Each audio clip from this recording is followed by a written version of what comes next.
जय श्री कृष्ण। श्रीमद् भगवद गीता अध्याय 12 श्लोक 20। ये तु धर्मामृतमिदं यथोक्तं पर्युपासते श्रद्धाना मत्परमा भक्ता अस्ते अतीव मे प्रिया। जो इस भक्ति के अमर पथ का अनुसरण करते हैं और जो मुझे ही अपना चरम लक्ष्य बनाकर श्रद्धा सहित पूर्ण रूपेण संलग्न रहते हैं, वे भक्त मुझे अत्यधिक प्रिय हैं।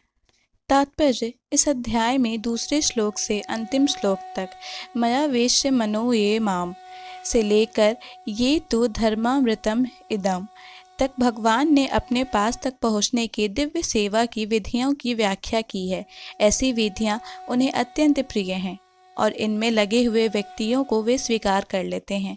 अर्जुन ने यह प्रश्न उठाया था कि जो निराकार ब्रह्म के पथ में लगा है वह श्रेष्ठ है या जो साकार भगवान की सेवा में लगा है वो।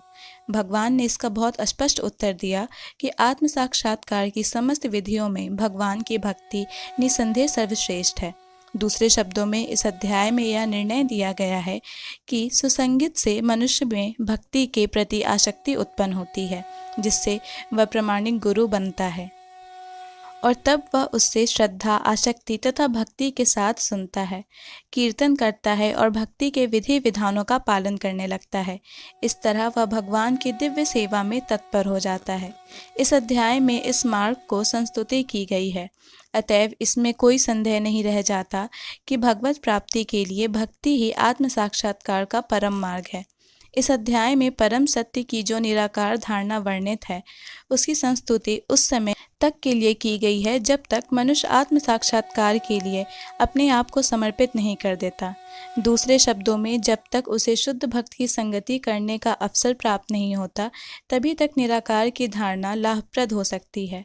परम सत्य की निराकार धारणा में मनुष्य कर्म फल के बिना कर्म करता है और आत्मा तथा पदार्थ का ज्ञान प्राप्त करने के लिए ध्यान करता है। यह तभी तक आवश्यक है जब तक शुद्ध भक्त की संगति प्राप्त न हो। सौभाग्यवश यदि कोई शुद्ध भक्त के सीधे कृष्ण भावनामृत में लगना चाहता है तो उसे आत्म साक्षात्कार के इतने सोपान पार नहीं करने होते। भगवद गीता के बीच के 6 अध्यायों में जिस प्रकार भक्ति का वर्णन हुआ है वह अत्यंत हृदयग्राही है।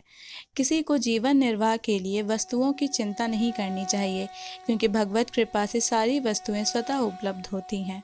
जय श्री कृष्णा। इस प्रकार श्रीमद् भगवद गीता के 12वें अध्याय भक्ति योग का भक्ति वेदांत तात्पर्य पूर्ण हुआ।